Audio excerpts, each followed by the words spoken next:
Allez, 8h24. Il est notre invité, il arrive, c'est Didier Vercher.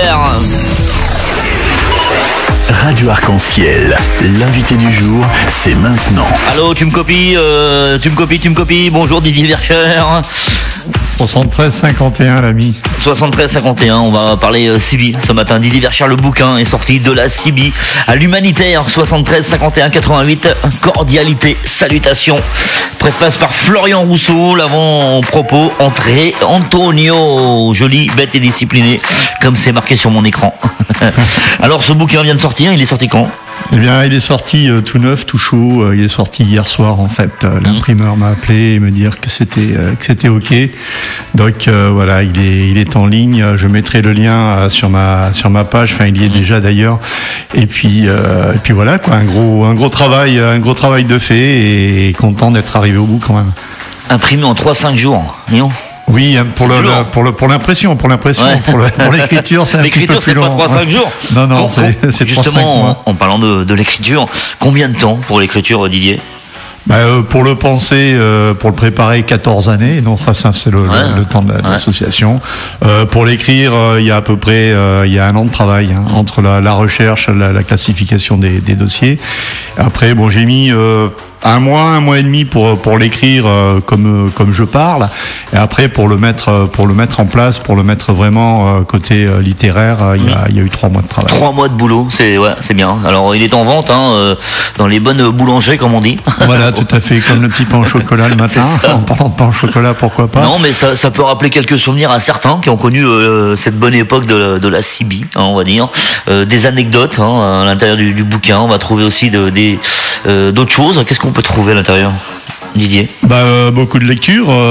C'est le récit d'une épopée d'une équipe qui a œuvré pendant donc 14 années sur les fréquences CIBI, notamment sur le premier réseau social qui était la Citizen Band. C'était pas Facebook, hein. Non, le premier réseau social. C'est un peu le Facebook de l'époque, on va dire. Tout à fait, c'est ça. Bon, il y avait pas. Le téléphone portable aussi. Il n'existait pas à l'époque. Il n'existait pas, mais c'est un petit peu lui, comme l'a écrit le quotidien local il n'y a pas si longtemps que ça. C'est un petit peu lui qui nous a tués, qui a tué la CIBI. Comme beaucoup de choses. Le 27 mégas, comme la photo, comme beaucoup de choses. Qu'est-ce qui t'a motivé aujourd'hui à bosser comme ça pendant des années et à se dire un jour, je vais écrire mon bouquin ? Ah, du tout. Non. Quand j'ai créé cette association, ce petit journal et tout ça au départ, c'était vraiment pour faire de la CIBI, pour être utile et me servir de ce moyen de communication à bon escient.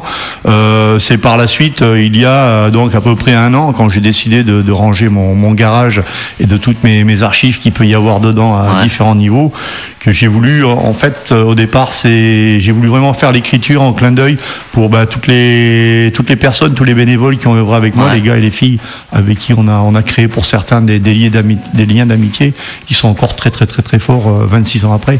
Donc j'ai voulu leur faire un petit clin d'œil, et puis qui est un souvenir entre nous de tout ça, de cette épopée, de ces moments. Puis je dis why not, pourquoi pas faire un livre, et puis voilà, quand on s'est mis à taper sur le clavier très fort, et puis très longtemps. Comment on réussit à réunir autant d'anecdotes ? T'as rappelé des anciens, ou toi déjà t'en avais pas mal, mais les anciens cibistes qui t'ont contacté, qui t'ont dit attends Didier, moi j'ai un truc à te dire.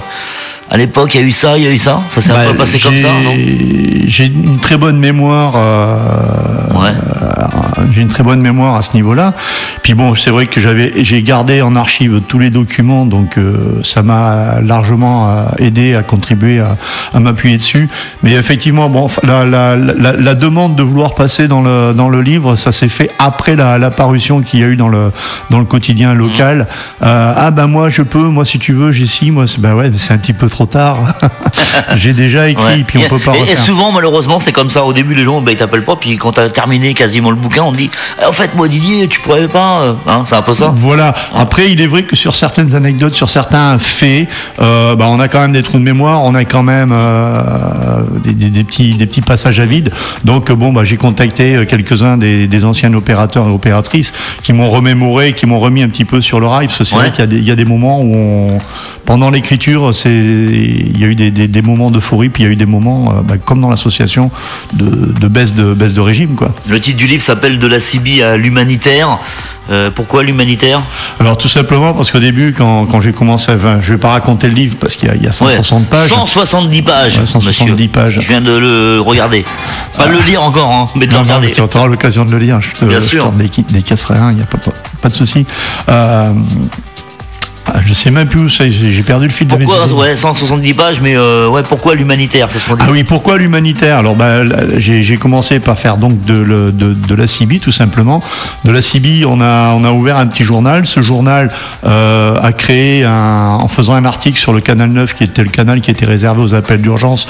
On a créé une association pour gérer le canal 9. On a été une des premières associations en France à gérer cette fréquence 24 heures sur 24, 7 jours sur 7. Et puis ce faisant, comme on l'a dit tout à l'heure, notamment pour Florian Rousseau, c'est comme ça qu'on s'est connus avec Florian. On a fait Florian Rousseau, c'est pas le cycliste? Si, c'est lui le champion du monde qui sera d'ailleurs vendredi prochain du côté de Dampierre en Burly. Il sera le parrain. Qu'il vienne à la radio là. Je le vois vendredi, donc je serai avec lui vendredi soir. Je lui proposerai. Parce qu'on va pouvoir parler Sibie et champion du monde de vélo aussi. Mais il est très pris en ce moment. Il est au comité olympique, donc il est très pris. C'est un sympatoche qui vient. Mais je lui passerai le message, t'inquiète pas, puisque j'aurai l'occasion de lui remettre un livre avec grand plaisir. Donc c'est en allant faire la Florian Rousseau, par exemple, en assistance sécurité et secours, que comme bien d'autres, on s'est mis à faire de l'assistance. On a été demandé de plus en plus sur ce coin de signaleurs et autres. Et puis par le fait, comme la Sibie dans les années 99, 2000 était en pleine éclosion, enfin c'était le plein grand boom, on nous a demandé aussi de faire des actions, notamment sur le téléthon avec la FM, avec la FLM, mucoviscidose, tout ça. Puis bon, on s'est dit pourquoi pas, comme on a une phrase fétiche j'avais écrit une phrase fétiche qui est que les petits gestes généreux permettent à l'homme, l'être humain, de grandir. On a voulu grandir un petit peu par le fait de la radio et faire contribuer un petit peu tout ce monde de citoyens de la bande pour les faire contribuer à l'humanitaire. Donc on a commencé par une grosse opération au niveau du Kosovo où on a récolté 6 tonnes de denrées alimentaires et 1 tonne de vêtements que l'on a fait partir dans un camp du côté de Grakanica, à côté de Tuzla. Et de là, on a commencé on a commencé à avoir l'idée de faire un petit peu d'humanitaire, et comme on faisait beaucoup de postes de secours, vu le nombre d'ambulanciers que j'avais avec moi et les possibilités, on s'est dit voilà, pourquoi pas en même temps. Pourquoi pas. Et puis ça s'est un petit peu dévié sur l'humanitaire. Ça a été une grosse on a travaillé notamment sur le Kosovo, en Afrique, sur les inondations du sud-est de France. De belles opérations en tous les cas, hein. De belles opérations, pas toujours faciles, parce que on le sait très bien que dans le monde associatif il y a de tout. Il y a des hauts, il y a des bas, il y a souvent des coups bas aussi. Souvent des bas, j'en ai profité pour faire quelques clins d'œil à certaines personnes, si tu vois ce que je veux dire. Bien sûr. Je veux pas dire que j'ai réglé mes comptes, je suis pas là pour régler des comptes, mais je suis là pour dire les choses. Et ces choses-là, c'est vrai que on est jeune, on fait pas trop attention, on est sur le truc. Mais après, c'est assez lourd des fois, c'est assez difficile. Puis j'ai eu vers la page 147, je sais plus quel numéro de la page, mais je raconte une petite histoire où j'ai été obligé un petit peu de me faire protéger parce que par les autorités, parce que j'avais des soucis avec des gens qui étaient un petit peu fortement jaloux, et j'ai eu quelques soucis. Bon, là on parle du côté humanitaire, et alors pour expliquer un petit peu aux jeunes qui nous écoutent, parce qu'il y a aussi des jeunes, qu'est-ce que la Sibie? On peut leur expliquer en 2-3 mots. C'était quoi la Sibie à l'époque? Allez, en 2-3 mots, c'est un rebut de matériel radio qui est arrivé après la Grande Guerre 39-45, qui est arrivé dans les surplus américains, qui a été vendu. Donc il y a eu un bidouillage un petit peu de ces appareils qui sont devenus donc des appareils radio. Et la Sibie était c'est un poste radio, un émetteur-récepteur qui permettait de converser entre personnes, entre stations, de l'un à l'autre. Ça pouvait être de la ville à la ville, ça pouvait être de la rue à la route ou à l'autoroute. Ça servait énormément aux routiers sur le canal 19. Et puis ça permettait aussi, par un autre procédé qui s'appelle la BLU, la belle Lulu comme on dit, de pouvoir contacter d'autres pays CB, en passant sous cette forme de radio longue distance. Et là, on faisait des contacts assez sympas avec des pays étrangers, soit en anglais, soit en espagnol, soit en français, avec les codes usuels de la radio. Et voilà, jusqu'à temps que comment dirais-je, le portable arrive et Internet arrive, ben on communiquait comme ça, et c'était très fort parce qu'il y avait énormément de gens qui étaient chez eux. Moi, j'ai connu des personnes handicapées, seules et tout, qui n'avaient que ce moyen de liaison. Ça permettait d'avoir une liaison, comme tu le dis, si on est seul chez soi, éloigné. Voilà, il y a une histoire. Il y a une histoire qui a été sur Max Meignier, mais c'est une histoire qui est tirée d'un fait. Voilà, les routiers sont sympas, mais il y a même eu un disque qui a été fait qui s'appelait, qui est issu d'une histoire vraie, qui était le petit garçon et le routier. C'était un petit garçon qui avait une CB parce que, il était en contact avec sa maman qui travaillait dans un routier par le biais de la CB. Et un jour, il a voulu appeler sa maman pour je sais plus quel problème. Et en fait, c'est un routier qui lui a répondu et qui est venu le voir et l'aider. Donc c'est pour ça qu'on dit les routiers sont sympas aussi. Ouais, aussi, ouais. Ça vient de là. Voilà. Ouais. Enfin, ça vient de là, oui. Une grande partie, on va dire. Voilà, c'est ça. Ils sont pas toujours sympas. Enfin, on leur envoie les bons chiffres quand même parce qu'il y en a beaucoup qui roulent. Ouais, il y en a beaucoup. On roule, je sais qu'il y a. C'est pas facile quand même, tous les jours sur la route. Faut supporter les gens quand même. Ouais, il faut se supporter des gens entre nous, ouais, c'est sûr. Mais il est vrai que, comme le disait Florian à juste titre dans sa préface, il est vrai que c'était un moyen aussi de communication lors de manifestations secours, de pouvoir contacter tout le monde d'un seul coup. Quand nous prenions le micro pour informer d'un problème routier ou autoroutier, un accident, un délestage ou autre, là on avait tous ceux qui étaient en grandes oreilles, donc en écoute derrière sur les fréquences, qui le savaient. Chose qu'on a plus avec le téléphone maintenant. Ah ouais, maintenant c'est terminé tout ça. C'est plus possible. Donc ça, on le regrette un petit peu. On essaye. Je suis en contact avec le président de la FFCBL, la Fédération Française de Citizen Bande Libre.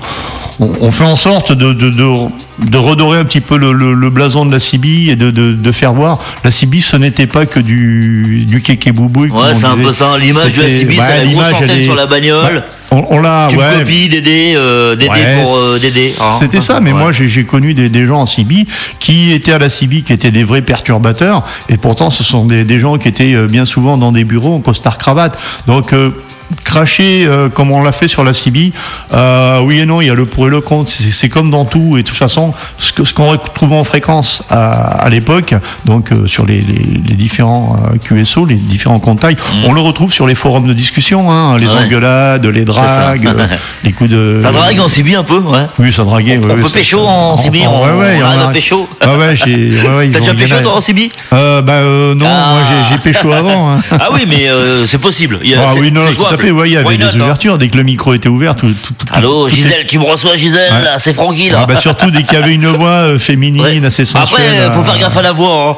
Des fois, t'as une belle voix derrière, c'est catastrophique. Ça peut arriver. Je sais que personnellement, mon épouse, quand elle prenait le elle avait une belle voix. Oui, elle a une belle voix, elle a une voix qui passait très bien. Elle a été animatrice radio aussi, donc pour être animateur, c'est qu'il faut avoir une belle voix. Il faut avoir une voix tranquille. Et des fois, t'es surpris. Tu parles en connaissance de cause. Ouais, mais des fois t'es surpris parce que t'as une super voix et quand tu vois la tête du mec ou de la fille, tu dis il y a le côté fantasme du mec, il a une voix, qui a le sourire un petit peu dans la... Je vais prendre un exemple, c'était Maurice qui faisait Qui va là je te prie le soir sur une autre radio, et une grosse radio, il avait une super voix, mais bon, physiquement franchement pas terrible. Il est comme moi, quoi. Non, mais toi, t'es pas mal, toi. Merci. Moi, ça va encore. Ça va, je comprends les clins d'œil depuis tout à l'heure. Voilà. Didier Verchères, de la CB à l'humanitaire, 73 51 88. Cordialité, salutations. Le bouquin est sorti, ça y est. Voilà. Si vous êtes fan, si vous voulez. On peut le retrouver sur la page Facebook. Ouais, la page. Alors partout, pour l'instant, c'est pas un problème parce que je suis en même temps l'éditeur, donc il faut le produire. Mais il y a deux librairies sur Orléans qui sont d'accord pour que j'en fasse c'est bien déjà. Une journée dédicace et une grande surface aussi. Moi, je vais le mettre en lien déjà. Si vous voulez vous le procurer, pourquoi pas contacter. On peut te contacter direct. Oui, bien sûr. Moi, je peux donner mon téléphone en direct si tu me le permets. Vas-y, file ton numéro. Alors, c'est le 06 08 05 37 99. 06 08 05 37 99. Si vous voulez avoir des renseignements, vous procurer ou avoir ou simplement rentrer en contact avec moi parce que vous avez modulé l'est. Il n'y a pas de souci, je suis à votre écoute. Et puis vous me contactez, moi, sur mon Facebook Franck Lemaire en radio-animateur arc-en-ciel.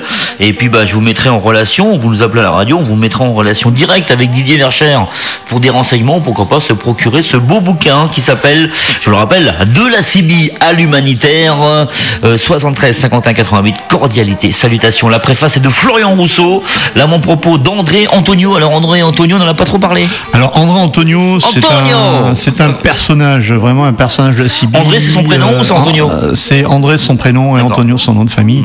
C'est une personne qui a œuvré et qui œuvre encore dans la Sibie. Il est donc président depuis 1982. Ah ouais, quand même. De cette fédération. Ça a été la plus grosse fédération. Elle compte à l'heure actuelle encore plus de 4000 adhérents. Parce qu'il faut savoir que sur la Sibie, il y a encore du monde. Hein. Ah ouais, je savais pas moi. Il y a une page Facebook pour eux. Et il est encore donc le big boss et le grand. Il est monté jusqu'au ministère pour expliquer et faire en sorte que la Sibie devienne reconnue vraiment officiellement. Bon, ça n'a pas été jusque-là, malheureusement, on le déplore, mais c'est vraiment un des plus gros combattants, un des plus gros défenseurs de ce moyen de communication. Bon. Et de ce jour encore en activité. Et je le remercie d'avoir fait la préface de Florian et son avant-propos. Et en tout cas, nous on te remercie d'être venu ce matin sur Radio Arc-en-Ciel. Je voulais juste aussi faire un petit clin d'œil à deux personnes, ils vont se reconnaître, c'est Antoinette. Salut Antoinette, tu me copies? Et Damien, qui ont été mes correcteurs principaux. Il y a vraiment eu du gros boulot parce que je parle beaucoup. Ouais, mais il y a des fautes et puis là il y a de quoi se faire casser entre parenthèses. Ouais, c'est surtout ça. Et puis il y a surtout il y en a, il faut dire honnête, il y en a qui se font un plaisir de lire pour corriger les fautes et de dire après le problème d'un livre, c'est ça. Si je fais un bouquin, je t'explique pas. Bon, moi je suis déjà pas tellement bon en orthographe, on le voit sur Facebook, je me prends quelques réflexions d'ailleurs à ce niveau-là, mais bon, c'est pas grave. C'est bon. Il y a que ceux qui font pas. Tu sais, le problème aujourd'hui qu'on a, notamment sur les portables, c'est qu'il y a le correcteur automatique qui se met en marche automatiquement, et souvent ça nous met des mots bizarres, ou alors DS, DT, on comprend rien. Et ça c'est malheureux aujourd'hui quand même. C'est vrai qu'entre le parler et l'écrit, il y a un mur, il y a une grande plage, et sincèrement, ils ont fait du très gros boulot. Sans eux, j'aurais pas, je pense pas, je l'aurais sorti le livre, mais vraiment pas comme il est là. Et je voudrais vraiment leur faire un clin d'œil et leur dire un big up. Big up à la famille. Merci Didier Verschère. Il le mérite. On vous rappelle, le bouquin est dispo. Didier Verschère, si vous êtes fan ou alors si vous voulez découvrir la Sibie, pourquoi pas. On découvre. On peut découvrir. C'est pas de la prétention, mais on découvre aussi le personnage, les personnages et mon personnage. Pourquoi je suis ce que tu es aujourd'hui. Voilà, ce que je suis aujourd'hui et à travers ça, c'est surtout aussi le clin d'œil à tous les bénévoles. Bien sûr. Sans le bénévolat, il n'y a pas d'association. Sans association, il n'y a pas tout ce qu'il y a. On est dedans, nous, un petit peu aussi. Donc que ça soit ça, que ça soit pour les personnes handicapées, je pense que tu connais un petit peu. Un petit peu le milieu aussi. Donc d'ailleurs, tout à l'heure hors micro, j'aurais quelque chose à te dire. Tu viens de me faire rappeler. Tu reviendras dans le bouquin. Didier Verschère, belle journée, 8h41. Je te remercie de ton invitation, toujours aussi sympa sur Radio Arc-en-Ciel. Aucun souci, on est les bienvenus quand on parle de choses concrètes. Nous, on accueille les gens. Un petit bonjour à tous les restaurateurs, les cuistots derrière qui sont à l'écoute. Et puis bientôt, on passera vous faire un petit coucou. Il n'y a pas de problème, avec plaisir, mon Didier Verschère. On vous rappelle le titre du livre. Le titre, ça c'est un film. De la Sibie à l'humanitaire, 73 51 88. Copie collée, c'est ça. Allez acheter le bouquin. Moi, franchement, je le conseille, franchement. Bonne journée, mon Didier. Et merci à toi, Francky. Merci les auditeurs et les auditrices. On vous embrasse. Bonne journée. 96.2 FM, votre fréquence du matin, au boulot, au bahut, on vous réveille.